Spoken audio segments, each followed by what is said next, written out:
สบายดีทุกคนสบายดีและสวัสดีเบิร์ดทุกคนเนาะที่เข้ามารับชมคลิปสาวลาวอุดมใส่ในตอนนี้เนาะทุกคนตอนนี้สาวไล่ก็อยู่สถานที่ส่วนจตุจักรอีกแล้วพี่น้องนี่มารับชมคลิปมารับชมบรรยากาศสดๆงามๆแบบนี้เลยนะทุกคนมีสระว่ายน้ำมีสระน้ำนะทุกคนมีป่ามีพืชผักหญ้าหลายชนิดเลยนะทุกคนบรรยากาศแบบธรรมชาติแห้งเนาะทั้งที่อยู่ในกรุงเทพนะทุกคนนี่เบิ่งข้างหลังเฮาก็สิเป็นสระว่ายน้ำแล้วก็สิเป็นบ่แม่นสระว่ายน้ำนะทุกคนขออภัยค่ะมันเป็นสระน้ำแล้วเขาเลี้ยงปลาเลี้ยงอีหยังของเขาเนาะอยู่ในนี้เนาะแล้วก็สิมีต้นไม้อ้อมไปหมดแล้วทุกคนส่วนมากอยู่นี่ก็มีแต่คนหลายขนาดเนาะทุกชั้นชาติเนาะมาออกกำลังกายยามแรงๆเนาะทุกคนรับบรรยากาศแบบสดๆเย็นๆอยู่นี่เลยเนาะทุกคนใครที่บ่เคยมาก็มาเนาะทุกคนสะดวกสบายกันมา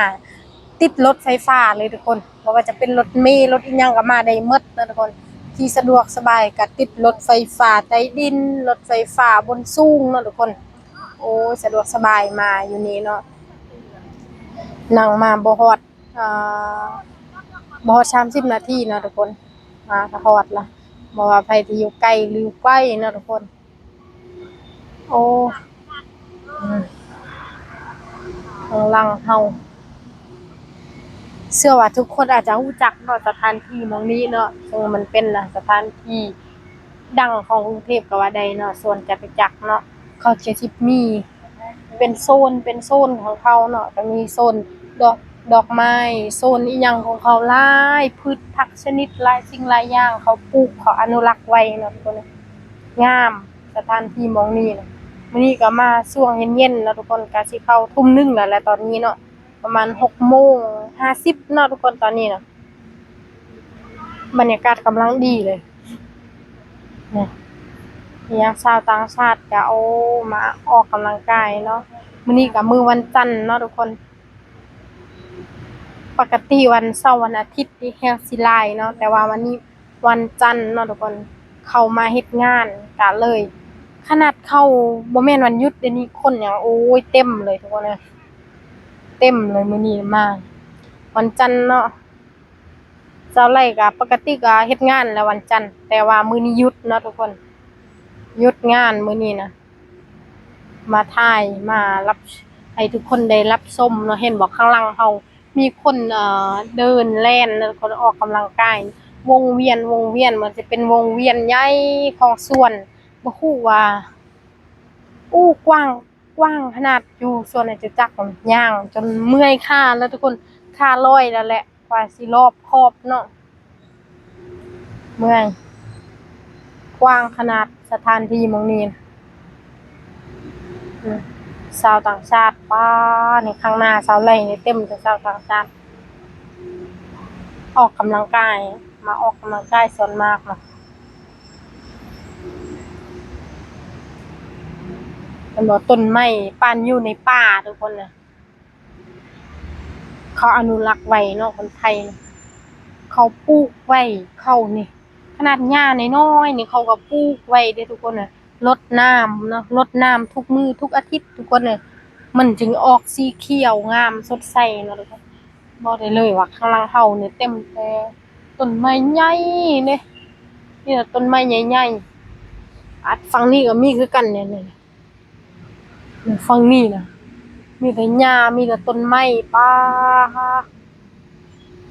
อีกอย่างอีกอย่างที่มันมีหลายเนาะตัวพวกสัตว์ตัวหยังเนาะที่เขาเลี้ยงไว้น่ะมันสิมีกะบ้านเฮาบ้านชาวไร่เขาสิเอิ้นกะฮอกเนาะหรือว่าประเทศไทยเขาเอิ้นจั่งใดบ่ฮู้เนาะโอ้ยกะฮอกนี่มาแบบ มันอยู่ตามต้นไม้นะทุกคนหลายขนาดเนาะคันอยู่บ้านเฮาก็โอ้พากันไปยิงแล้วก็โอ้ยบ่เลือกกันอยู่บ้านเฮาเนาะแต่ว่าอยู่นี่น่ะเขาอนุรักษ์ไว้เนาะทุกคนสัตว์น่ะกะรอกนะแม่นคนไทยเขาสิเอิ้นกะรอกบ่หรือว่าอีหยังบ่แน่ใจคือกันเนาะเอิ้นกะรอกประมาณนั้นล่ะแต่บ้านชาวไร่น่ะเอิ้นกะฮอกเนาะทุกคน คือมันแบบหลายขนาดเวลานี่ตามต้นไม้อันนี้นะต้นไม้ข้างๆเสาไร่นี่ก็คือยิบยับยิบยับเลยล่ะกระรอกน่ะหลายขนาดอยู่สวนเขานะอยู่สวนสาธารณะเขานะเขาเขาบ่ได้ฆ่าเขาบ่ได้เฮ็ดหยังมันเนาะหลายขนาดนะอีกอย่างก็คือสิ่งที่อ่า ชาวไร่ภูมิใจที่สุดเวลาไปสวนสาธารณะเนาะทุกคนของประเทศไทยเวลาอันนี้ก็สิเป็นเรื่องขยะทุกคนน่ะเขาสิมีไว้ตั้งทุกมุมทุกมุมทุกซอกทุกมุมน่ะทางขยะอ่าคือส่วนเขานี่นะบ่มีขยะจักสิ้นเลยทุกคนน่ะอันนี้ยอมรับเนาะบ่มีจักสิ้นจักอันเลยทุกคนขยะน่ะ บ่เชื่อเดี๋ยวทุกคนสิว่าสาวไร่เว้าไปเรื่อยเปื่อยเนาะนี่สิให้เบิ่งข้างหน้าเฮานี่เนาะเห็นบ่มันเป็นแต่หญ้ามันเป็นแต่อันนั้นเนาะมันบ่มีขยะจักสิ่งจักเม็ดเลยทุกคนนี่เบิ่งเอาเนาะเห็นบ่มีแต่มีแต่หญ้าเขียวๆทุกคนเห็นบ่เห็นบ่ทางขยะนี่เขาก็แยกไว้ทุกคน1สถานที่นี่เขาเอาไว้3ถังเพราะว่ามันมีเอ่อขยะเปียกขยะแห้งขยะเอ่ออิหยังของเขานั่นน่ะ3ถังพวกนี้เขาเอาไว้สถานที่หนึ่งอยู่นี่นี่เห็นอยู่นี่มีอันหนึงเนาะทุกคนน่ะแต่ว่ามาฝั่งนี้เนี่ยบ่ใกล้ติดๆกันเลยทุกคนเขาเอาไว้อยู่ฝั่งนี้น่ะเห็นบ่เห็นบ่เห็นบ่นั่นมองรปภยืนน่ะเนาะขออภัยรปภมองรปภยืนนั่นน่ะก็เป็นอีก3ถังทุกคนน่ะติดๆกันแหละเห็นบ่ถังขยะเนาะอยู่หั่นน่ะอีกที่เห็นรถอันนั้นเขามาจอดอยู่หั่นก็เป็นรถห้องน้ำทุกคนเนี่ยเห็นบ่ประเทศไทยเขามีทุกอย่างเนาะทุกคนโอ้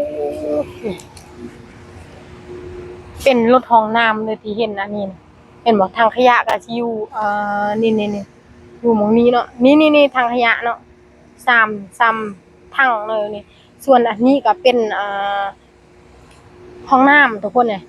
ห้องน้ำบ่มีแต่ห้องน้ำเดียวอันนี้มี2ห้องน้ำมีห้องน้ำหญิงห้องน้ำชายในรถหั่นน่ะห้องน้ำหญิงห้องน้ำชายแล้วก็มีห้องน้ำสมมุติว่าห้องน้ำหญิงเนาะมี4ห้องทุกคนเนี่ย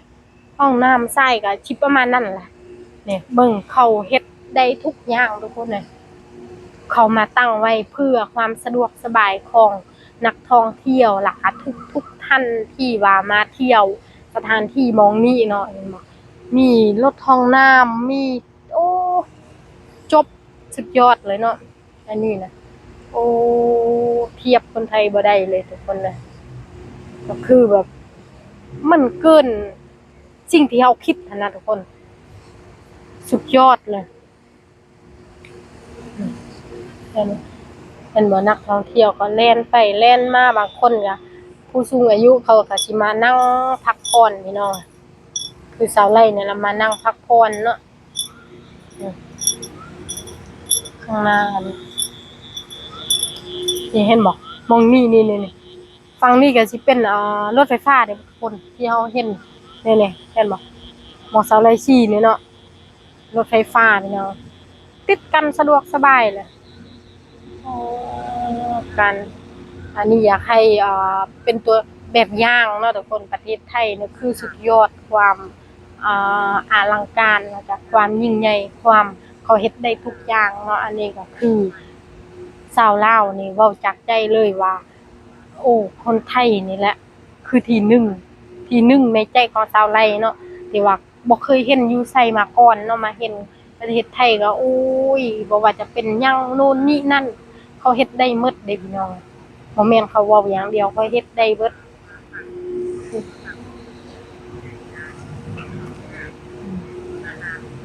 เฮ็ดน้ำเฮ็ดบ่ว่าแต่หยังเขาเว้านี่ยังน้อยไปเด้อทุกคนน่ะถ้าเฮามาเห็นตัวจริงคือชาวไร่เนาะโอ้คือแบบชาวไร่เห็นตัวจริงเนาะเห็นการที่เขาปฏิบัติตัวจริงแล้วก็คืออย่างเห็นภาพจริงอะสิว่านะเฮาจนเว้าบ่ออกเลยเพราะว่าอยู่บ้านเฮามันบ่เคยมีหั้นน่ะอืม บ้านเฮามีว่าห้องน้ำรถแบบนี้เนาะบ่มีนะทุกคน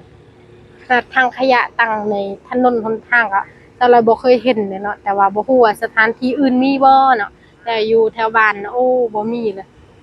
อืมก็ประมาณนี้แหละทุกคนคลิปนี้สาวไรก็ออกมาอ่าถ่ายคลิปเป็นแบบอย่างให้คนลาวเฮาได้เบิ่งเนาะเวลาไปนั่นไปนี่ไปนู่นไปนั่นเนาะก็สิได้แบบเอ่อ เพื่อเฮาเมื่อบ้านเฮาอะนะแล้วเฮาก็ปฏิบัติตามนี้ถึงมันสิบ่ใหญ่แต่ก็น้อยก็ยังดีเนาะทุกคนสำหรับคลิปนี้สาวไลก็สิขอจบเพียงส่ำนี้เด้ออย่าลืมกดไลค์กดติดตามให้สาวไลเนี่ยเด้อเพื่อเป็นกำลังใจให้สาวไลเฮ็ดคลิปต่อไปเด้อทุกคนกราบสบายดีบ๊ายบาย